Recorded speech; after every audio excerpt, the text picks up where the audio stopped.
You're going to have to excuse my placement today. I injured my foot, but I'm still here to talk about all things sobriety. So I want to just bring up two main points that I thought were really interesting. One, that millennials are becoming more and more sober curious as time goes on. There was actually a study that went out in 2024 that said 26% of millennials said that they are going to drink less alcohol, which means they're still being stubborn, right? I'm a millennial, but it means that they're coming around to the idea that alcohol is as bad as they say it is, right? And regardless of how normal it is in our society, we're over the normalization around alcohol. As for Gen Z, they're showing a lower preference to alcohol consumption because social media has helped reduce the stigma around, mental health discussion, prompting Gen Z to be like, you know what, these drinking habits, not our cup of tea. Let's really focus on the whole mental health aspect of the drinking, right? Because they acknowledge that the impact of alcohol on mental health is so high. And who would have thought, right? Mental health and alcohol, how could those ever be related? Because, my foot is just, look at it. I fell down the stairs today. And even though I fell down the stairs, even though I'm in pain, my mind is not like, let's go have a drink. Let's drink about it. But back in the day, I remember being like, anytime I was injured or sick, I'd be like, just a shot of anything and I'll feel right again, only to find that I feel worse later. But I just think it's very alarming that Gen Z altogether is like very turned off by alcohol, and millennials are becoming more and more aware of it and getting sober curious.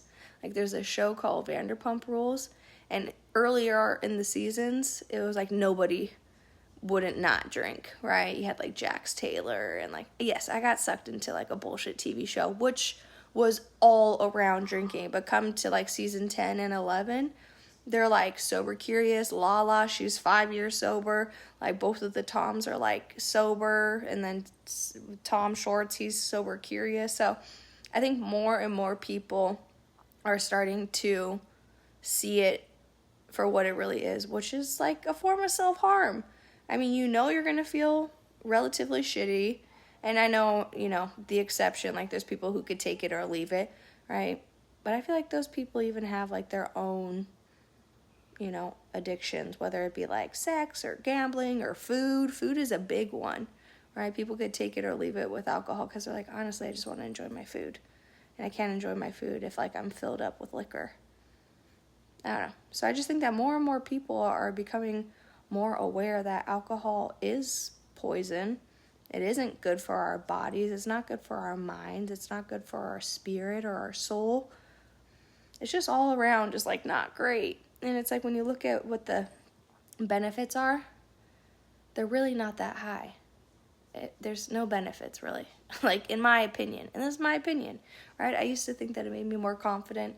It didn't, because when the alcohol wore off, I was like extremely brainwashed and being like, I'm more confident, but it wore off. And then I was like, I'm not so confident. I couldn't get up on stage and sing karaoke. I couldn't go on that dance floor unless I had a shot in me. And then the same thing with connections. Like I thought I was making deeper, stronger connections, but I wasn't, because the majority of the people that I connected with the night prior, I was like, I absolutely would never hang out with that person again unless I was drinking. So I had a lot of drinking buddies, right? And I thought it made me happier and more relaxed, but come the next day, I was always a lot sadder, and I was never more relaxed, which makes sense because alcohol spikes cortisol levels, so it makes you feel more stressed. And honestly, I could just go the rest of my life without drinking it. I could go the rest of my life without needing to consume any alcohol because it just makes me feel so cruddy.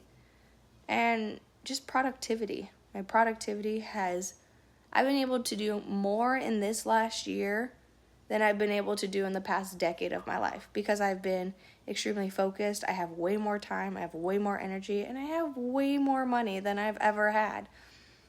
So, I don't know. I feel like people are starting to wake up. People are starting to see it for what it is. And it's just like a fucking prison cell. You're just stuck. You're just stuck drinking the shit. It doesn't make you feel good.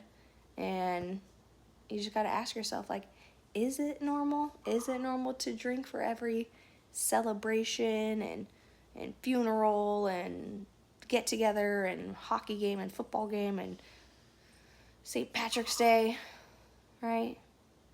And you just start to question it, and you start to see, like, wow, maybe I shouldn't. Because you just have to ask yourself, am I where I want to be mentally, physically, spiritually, and emotionally? Problem or not, just ask yourself that. Like, no, I'm not where I want to be mentally and spiritually and emotionally and physically. Okay, so it's probably safe to say that I probably shouldn't drink. You know what I mean?